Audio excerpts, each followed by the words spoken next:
आज आपण अगदी कुरकुरीत असे साबुदाणे वडे बनवणार आहोत. बाहेरून एकदम असे कुरकुरीत आणि आतून एकदम असे सॉफ्ट. बघू शकता तुम्ही बाहेरचं आवरण दानानी दाना कसा फुललेला आहे.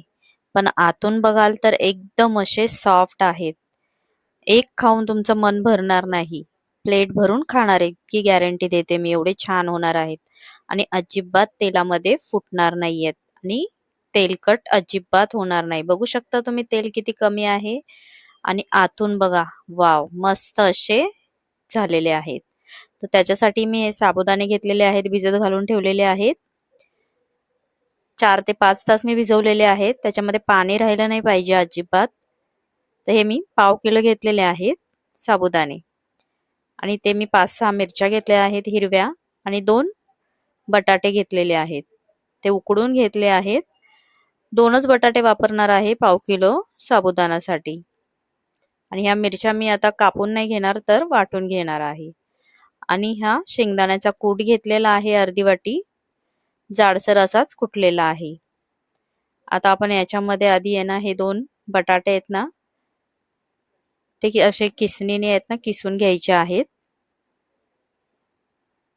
हाताने तोडून नाही घ्यायचे, किसणीनेच किसून घ्यायचे कारण मग ते पूर्ण एकसारखे पडतात. नाहीतर बटाट्याचा छोटा मोठा तुकडा असा येतो. मग ते चांगलं नाही वाटत मुलांना.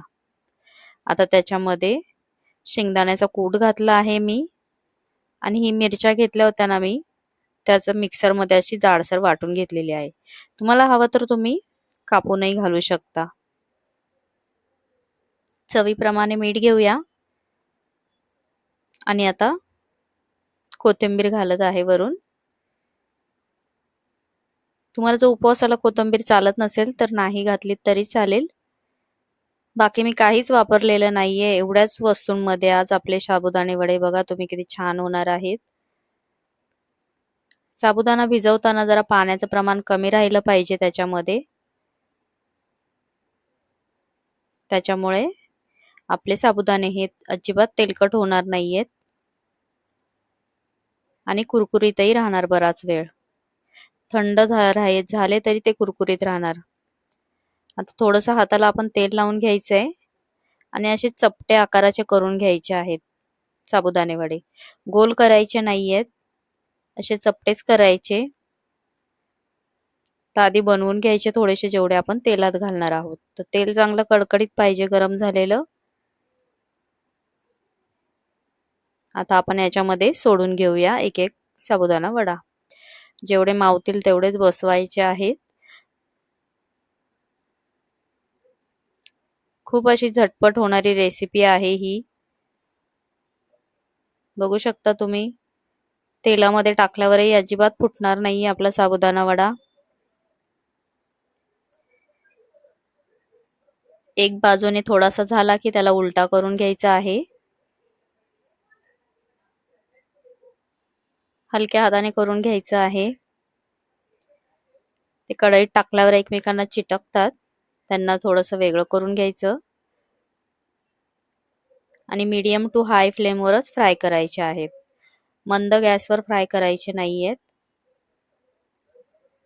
तर दोन्ही बाजूने चांगले फ्राय करून घेतले की आपण ते आता काढून घेऊया. चांगलं सोनेरी कलर येईपर्यंत फ्राय करायचे आहेत बाहेरून. बघू शकता तुम्ही कसे फ्राय झालेले आहेत. आता आपण दुसरेही सोडून घेऊया.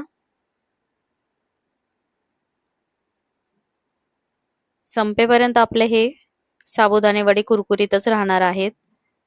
तुम्ही अशा प्रकारे नक्की करून बघा. 5 ते 6 मिनिटं लागतात याला. आता थोडेसे परतून आपण यांना काढून घेऊया. बघा कसे आपण करताना कसे चपटे होते ना आपले, आता किती टंब असे फुगलेले आहेत. तर तुम्ही अशा प्रकारे नक्की करून बघा या महाशिवरात्रीला. तुम्हालाही खूप आवडतील. आणि तुम्हाला जर माझी रेसिपी आवडली असेल तर लाईक आणि सबस्क्राईब करायला विसरू नका. बघू शकता आपले साबुदाणे वडे अजिबात तेलकट दिसत नाहीये आणि वरून एकूण एक दाना असा क्रिस्पी झालेला आहे आणि आतून बघाल तर एकदमच सॉफ्ट झाला आहे. तर तुम्ही अशा प्रकारे नक्की करून बघा. व्हिडिओ बघितल्याबद्दल धन्यवाद.